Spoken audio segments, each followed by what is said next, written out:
துபாயை பற்றி நான் உங்கள்கிட்ட நான் சொல்லக்கூடாது, உங்களுக்கு தெரியாது கிடையாது. இருந்தாலும் அரட்டை அரங்கத்தின் மூலமாக வளைகுடாவுக்கு போய் வளைகுடா மண்ணில் நின்று ஒரு அரட்டை அரங்கத்தை நடத்துகிறோம்னா துபாயை பற்றிய அருமை பெருமைகளை நான் உலகத்துக்கு இந்த சன் டிவியினுடைய அரட்டை அரங்கத்தை ரசிக்கக்கூடிய நேயர்களுக்கு எடுத்து சொல்ல வேண்டும் என்ற காரணத்துக்காக சில பாயிண்ட்டை மட்டும் இங்கே சொல்ல கடமைப்பட்டிருக்கின்ற. உலகிலேயே உயரமான கட்டிடம் என்று சொல்லக்கூடிய இந்த புர்ஜ் துபாய் உயரமான கட்டிடம் 2008 உலகத்தையே நிமிர்ந்து பார்க்க வைக்கக்கூடிய கட்டிடத்தை இந்த துபாய் தான் கொண்டிருக்கிறது என்று சொல்லும்போது துபாய் மட்டும் உயர்ந்திருக்கவில்லை, இங்கே வாழக்கூடிய தமிழர்களே நீங்களும் உயர்ந்திருக்கிறீர்கள். அப்படிப்பட்ட புர்ஜ் துபாய் இங்கே உருவாக்கப்பட்டிருக்கிறது. அதே மாதிரி உலகத்திலேயே டோட்டலா குளிர் வசதி செய்யப்பட்ட பேருந்து நிறுத்தம், சென்ட்ரலைஸ்டு ஏசி பண்ணப்பட்ட ஒரு பேருந்து நிறுத்தம் இருப்பதும் இந்த துபாய் மண்ணில் தான் என்று சொன்னால் மிகையாகாது. தங்கத்திலே ஒரு குறை இருந்தால் அதன் தரத்தினிலே குறைவது என்று பாட்டு சொன்னாங்க. சுத்தமான தங்கம் கிடைக்கக்கூடிய இந்த துபாய், இங்கே இருக்கக்கூடிய மக்கள் நீங்கள் தங்கமாக இருக்கின்ற காரணத்தாலோ என்னவோ தெரியவில்லை, இந்த துபாய் நாட்டில் தங்கமும் சொக்க தங்கமாக கிடைக்கின்றது. எல்லாத்துக்கும் மேல ஒரு வரி இல்லாத தேசம். உலகத்தோட 8வது அதிசயம் என்று சொல்லக்கூடிய இந்த பாம் ஐலண்ட் இருப்பதும் துபாயில் தான். இந்த ஸ்கீ விளையாட்டு டோட்டல் இந்த ஸ்னோ வேர்ல்டு இருக்கிறது இங்கே தான். டெசர்ட் சஃபாரி என்று சொல்லுகிறார்களே, அதுவும் இருப்பதும் இந்த துபாயில் ரொம்ப பிரசித்தி பெற்றதாக அதை சொல்லுகின்றார்கள். ஜபல் அலி போர்ட், புகழ்பெற்ற போர்ட் இருக்கக்கூடிய இடமும் இந்த துபாயின் தான். எல்லாத்துக்கும் மேல உலகத்தில் இருக்கக்கூடிய எல்லாரும் வியக்கக்கூடிய அளவுக்கு 7 star hotel Burj Al Arab என்று சொல்லக்கூடிய அந்த 7 ஸ்டார் ஹோட்டல் இருப்பதும் இந்த துபாய் மண்ணில் தான். இப்படி இந்த துபாய் மண்ணிலே எத்தனையோ அடுக்கிக் கொண்டே செல்லலாம். அத்தனை அரிய பெரிய விஷயங்கள் இந்த துபாய் மண்ணிலே இருந்தாலும் இந்திய தேசத்திலிருந்து, இந்தியாவிலிருந்து, குறிப்பாக தமிழகத்திலிருந்து வந்து இங்கே வாழக்கூடிய என்னுடைய இந்திய மக்களுக்கு, தமிழக மக்களுக்கு இடம் கொடுத்து, அவர்களுக்கு வாழ்க்கை கொடுத்து, அவர்களுக்கு வளம் கொடுத்து, என்ன குறை என்று சொல்ல முடியாத அளவுக்கு எண்ணெய் தேசத்திலே வாழ்ந்தாலும் எங்களுடைய தமிழ் மக்களை வாழ வைத்துக் கொண்டிருக்கக்கூடிய நல்ல தேசமாக இதை நான் கருதுகின்றேன். அப்படிப்பட்ட இந்த தேசத்திலே எங்களுடைய அரட்டை அரங்கத்தை நடத்துவதிலே நாங்கள் மிக்க மகிழ்ச்சி அடைகின்றோம். துபாய் மண்ணிலே எந்த தலைப்பை எடுத்து நடத்துவது என்று நாங்கள் நினைக்கும் போது எங்களுக்கு கிடைத்த தலைப்பு உங்களோட கனெக்டான சம்பந்தப்பட்ட ஒரு தலைப்பை எடுத்துக்கொள்ள வேண்டும். கரை கடந்து வந்தாலும் வேதனை தரக்கூடிய பிரிவு எது? குடும்பத்தை விட்டு ஏற்பட்டிருக்கக்கூடிய அந்த பிரிவா, இல்லை காதலை இழந்து தவிக்கும் அந்த பிரிவா, இல்லை நட்பை இழந்து தவிக்கும், நண்பர்களை இழந்து தவிக்கும் அந்த பிரிவா, இல்லை தாய் மண்ணை விட்டு பிரிந்து வந்த அந்த பிரிவா, இல்லை என்ன சார் பிரிவெல்லாம் ஒரு பிரச்சனையே இல்லை, நாங்க துபாய் மண்ணில் சந்தோஷமா இருக்கிறோமா? இப்படி 5 தலைப்பு. ஒவ்வொரு வெற்றிக்கு பின்னாலும் ஒரு இழப்பு இருக்கும், ஒவ்வொரு இழப்புக்கு பின்னாலும் ஒரு வெற்றி இருக்கும் சார். நெல் நிர்வாணமான தான் அரிசி கிடைக்குது, ஒவ்வொரு நதியும் தற்கொலை செய்யக்கூடிய இடத்துல தான் கடல் பிறக்குது சார். நான் என் வீடு, என் குடும்பம், என் கிராமம் அப்படின்னு ஒரு சின்ன வட்டத்துக்குள்ளால நம்ம கூட்டுப்புழுக்கள் மாதிரி வாழ்ந்துட்டு இருந்தா என்னைக்கு வண்ணத்து பூச்சியா மாதிரி பறக்கிறது? ஐயா, கண்ணையும் காதையும் கையையும் காலையும் என எல்லா உறுப்புகளையும் நம்மளோடு சேர்த்து படைத்த இயற்கை அப்பனையும் ஆத்தாளையும் அண்ணனையும் தங்கையும் மனைவியும் மக்களையும் தனித்தனியா படைச்சு என்ன சொல்லுது? பிரிவு இயற்கையானதுன்னு சொல்லுது சார்.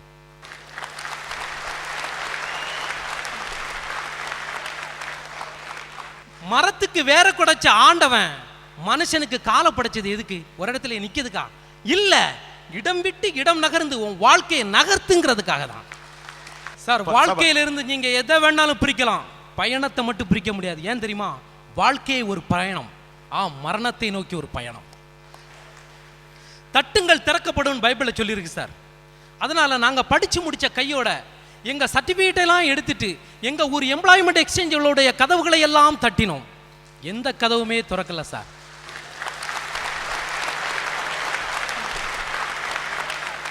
அதனால எங்க பசிய எந்த கதவும் திறக்கல. ஆனாலும் நீங்கள் எல்லாம் இந்திய நாட்டை, தமிழ்நாட்டை இன்னும் மறக்கல. அதனால எங்க குடும்ப பசியை போக்குறதுக்காகவும் எம்பசியை போக்குவதற்காகவும் வெளிநாட்டு எம்பசிகளின் வாசல் கதவுகளை தட்டினோம். திறந்தது புகுந்துகிட்டோம். ஐயா, திறந்த வீட்டில் புகுந்தா அது நாய், திறக்கப்பட்ட வீட்டில் புகுந்தோம் அதுதான் துபாய். நிலவுக்கு போனா ஆம்ஸ்ட்ராங், துபாய்க்கு வந்த நாங்க ஆல் ஸ்ட்ராங். எங்களை எல்லா விதத்திலையும் ஸ்ட்ராங் ஆக்கிய துபாயே நிம்மதி நிம்மதி நிம்மதி. சார், கண்ணில்லாத ஒரு 3 பேர்கிட்ட யானையை தொட்டு பார்த்து எப்படி இருக்குடான்னு சொல்ல சொன்னாங்க. ஒருத்தன் யானையோட காதை தொட்டு பார்த்து யானை முறம் மாதிரி இருக்குன்னா, இன்னொருத்தன் யானையோட காலை தொட்டு பார்த்து யானை மரம் மாதிரி இருக்குன்னா, மூணாவது யானையோட வாழை தொட்டு பார்த்து யானை பாம்பு மாதிரி இருக்குன்னா, யானையை சரியா பார்க்காம ஒவ்வொருத்தரும் தன்னுடைய குறுகிய பார்வையில பட்டதை பார்த்து சொன்னாங்க. அதே மாதிரி தான் இங்க ஒருத்தர் நட்பை பிரிஞ்சதால சோகம் சார், காதலை பிரிஞ்சதால ரொம்ப சோகம் சார், குடும்பத்தை பிரிஞ்சதால ரொம்ப சோகம் சார் அப்படின்னு பேசினாங்க. ஐயா, எனக்கு நட்பு, குடும்பம், காதல், கல்வி, கலை, உயிர், உடல், உணர்வு அத்தனையும் தந்த தாய் மண்ணை பிரியறது தான் சார் மிக அதிகமான வேதனை. ஓகே ஐயா, மனுஷன்றவன் சொல்லுங்க பிச்சு. கண் இல்லாதவங்க யானையை அப்படி பார்த்தாங்க இப்படி பார்த்தாங்கன்னு சொன்னார். கண் இருக்கவங்க கூட கண் இல்லாத ஒரு நபர்கிட்ட சொல்றத ஒழுங்கா சொன்னா அவருக்கும் புரியும். ஒரு குழந்தை பால் குடிச்சு விக்கி இறந்து போச்சு. உடனே கண் இல்லாத நண்பர் கேட்டாரு, என்ன ஆச்சு அந்த குழந்தைக்குன்னாரு. பால் குடிச்சு இறந்து போச்சு. உடனே இவர் கேட்டாரு, பால் எப்படி இருக்கும்? வெள்ளையா இருக்கும். வெள்ளைன்னா கொக்கு மாதிரி இருக்கும். கொக்கு எப்படி இருக்கும்னாரு. நம்ம நண்பர் கையை காமிச்சார், இப்படி இருக்கும்னாரு. இவ்வளவு நீளம் வாய்க்குள்ள போனா குழந்தை இறந்து தானே போகும்னாரு அவர். எதையுமே சொல்ற விதத்துல சொல்லணும், இல்லைன்னா பிரச்சனைன்னு சொல்ல வரீங்க. ஐயா, நாட்டில் இன்னைக்கு எதுல இல்லை சார் வேதனை? ஒவ்வொருத்தனுக்கும் ஒவ்வொரு விஷயத்துல வேதனை. அழகான பொண்ணு அண்ணான்னு சொன்னா வேதனை, அட்டு ஃபிகரு அத்தான்னு சொன்னா வேதனை, வீட்டில் இருக்க தங்கச்சிக்கு கல்யாணம் ஆகலன்னா வேதனை, ஐஸ்வர்யா ராய்க்கு கல்யாணம் ஆயிடுச்சேன்னு வேதனை. உங்களுக்கு கல்யாணம் ஆயிடுச்சா? ஆயிடுச்சு. இல்ல, நீங்க ஐஸ்வர்யாக்கு கல்யாணம் ஆயிடுச்சே வேதனைன்னு சொன்னோன்னே ஏதோ அபிஷேக பச்சன் ஸ்டைல்ல இப்படிலாம் ட்ரெஸ் பண்ணிட்டு வந்துடும் பயந்து போயிட்டேன். அழகான பொண்டாட்டி குண்டாயிட்டா வேதனை, அழகான காதலி உண்டாயிட்டாலும் வேதனை. ஐயா, பரீட்சையில பாஸ் மார்க் இல்லைன்னா வேதனை, தெருமுனையில டாஸ்மார்க் இல்லைனாலும் வேதனை. இந்தியாவில தான் டாஸ்மார்க்னா இங்க வந்து டாஸ்மார்க்கா? ஓகே. விசிட் விசால வந்து வேலை கிடைக்கலனா வேதனை, வேதனை கிடைச்சும் சம்பளம் கிடைக்கலனா இன்னும் வேதனை. என் தாய் மண்ணில் வாழ்கிற வாழ்க்கையில மொழி சண்டை, ஜாதி சண்டை, மத சண்டைன்னு ஆயிரம் பிரச்சனைகள் இருந்தாலும் அந்த வாழ்க்கையில ஒரு உயிர் இருக்கு, ஒரு ஜீவன் இருக்கு.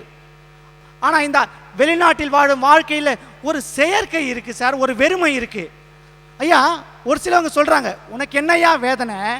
நாட்டில் விஞ்ஞானம் எவ்வளவோ வளர்ந்தாச்சு, கம்ப்யூட்டர் எவ்வளோ வந்தாச்சு, டெலிஃபோன் எல்லாம் வந்தாச்சு. ஒரு 3 தினம் கொடுத்தினா இன்டர்நெட்டில் குடும்பத்தோட என்ன கடவுளோடைய சேட்டிங் பண்ணிடலாம் அப்படின்னு சொல்கிறாங்க. ஐயா, என் தாய் நாட்டில் கிடைக்கிற சில விஷயங்களை நான் சொல்கிறேன். மார்கழி மாதத்து குளிர், தாலாட்டாய் ஒலிக்கும் சுப்பிரபாத இசை, அன்று மலர்ந்த ரோஜாக்கள் போல் அழகான என் தமிழ் பெண்கள், தெருவடைத்த மாக்கோலம், தெவிட்டாத என் தீந்தமிழ், என் வீட்டு ஜன்னல் கம்பிகளில் உட்கார்ந்து உடற்பயிற்சி செய்யும் சிட்டுக்குருவிகள், பாடி முடித்த பறவைகளுக்கு தாலாட்டாய் மரம் தட்டும் கிளைகள். என் தாய் நாட்டில் எப்படி ரசிக்கிறதுக்கும் உயிர் வரை சிலிர்க்கிறதுக்கும் ஆயிரம் விஷயம் இருக்கு சார். அத்தனை விஷயமும் நான் சுவாசிக்கிற காத்து வழியா என் உடம்புல இருக்க ஒவ்வொரு செல்லுலையும் உறைஞ்சிருக்கு. என்னங்க சொல்லுங்க. நான் அவரு தாய்நாட்டுல மாக்கோலத்தை பார்த்தாரு, பூக்கோலத்தை பார்த்தாரு, சிட்டுக்குருவியை பார்த்தாரு. ஆனா டீ கடை பெஞ்சில வெட்டியா ஒரு கோஷ்டி இருக்கு, அதை பார்த்தாரா? குழாயடி சண்டியில குடுமைய பிடிக்கான அதை பார்த்தாரா?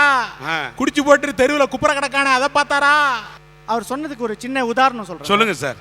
ஒரு பூவும் சாக்கடையும் பக்கத்துல இருந்தது வச்சுங்க.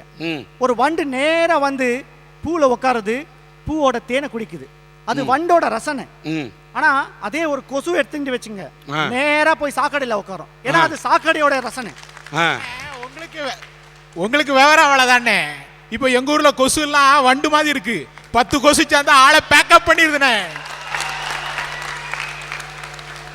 உலகத்திலேயே வேற எந்த நாட்டுக்கும் இல்லாத ஒரு சிறப்பு என் இந்திய தேசத்துக்கு இருக்கு.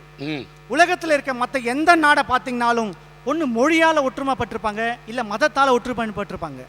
இப்போ அமெரிக்காவை எடுத்தீங்கன்னா எல்லாரும் ஆங்கிலத்தில் பேசுவான், பாகிஸ்தான் எடுத்தீங்கன்னா எல்லாரும் உருதுல பேசுவாங்க. ஆனால் என் இந்திய தேசத்தில் மட்டும்தான் 415 மொழிகள், 8 விதமான மதங்கள், 25க்கும் மேலான மாநிலங்கள், ஒவ்வொரு மாநிலத்துக்கும் ஒவ்வொரு விதமான கலை கலாச்சாரம், அத்தனை வேற்றுமை இருந்தாலும் இந்தியன் என்ற ஒரே ஒற்றுமையோடு நாங்கள்லாம் வாடுறோம் சார். அந்த தாய் நாட்டை பிரிஞ்சது தான் சார் எனக்கு வருத்தமா இருக்கு. பெற்றெடுத்த அன்னை, பேணி வளர்த்த தந்தை, தாலி கட்டிய மனைவி, தவமிருந்து பெற்ற பிள்ளை, எல்லோரும் அங்கே, நடைபிணமாய் நான் இங்கே.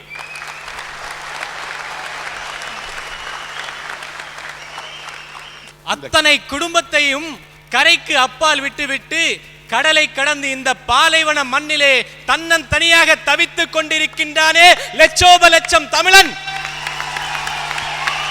அந்த குடும்பத்தை பிரிந்த தன்னன் தனியாக வாடிக்கொண்டிருக்கும் லட்சோப லட்சம் தமிழர்களின் உள்ள குமரல்களை கொட்ட வந்திருக்கின்றேன். ஐயா, தாய் மண்ணையும் நண்பர்களையும் பிரிவது வருத்தம் தர விஷயம்தான், நான் இல்லைன்னு சொல்லல. ஆனா என்னை கருவிலே சுமந்த என் தாயும் என் காதல் மனைவி இருக்கிறாங்களே அந்த குடும்பம், அந்த குடும்பத்தை பிரிவுதான் சார் எனக்கு மிகுந்த வேதனை தருது. அம்மா அப்பான்னா யாரு சார்? அன்னையும் பிதாவும் முன்னறி தெய்வம், வாழும் தெய்வங்கள் சார். சின்ன வயதிலே, வாலிப வயதிலே நாம் தவறுகின்ற பொழுதெல்லாம், தவறி விழுகின்ற போதெல்லாம் தாங்கி பிடித்து தட்டி கொடுத்து நல் வழிகாட்டி இந்த நிலைக்கு ஆளாக்கி விட்டிருக்கிறார்களே, அவங்க தான் சார் அம்மா அப்பா. ஐயா, எனக்கு சின்ன வயசுல ஒரு கெட்ட பழக்கம் இருந்துச்சு சார். சின்ன வயசுல வீட்டுக்கு தெரியாம சிகரெட் பிடிப்பேன். எங்க அம்மாவுடைய உறவினர் ஒருத்தர் சிகரெட் பிடிச்சு கேன்சர்ல செத்து போயிருந்தார்.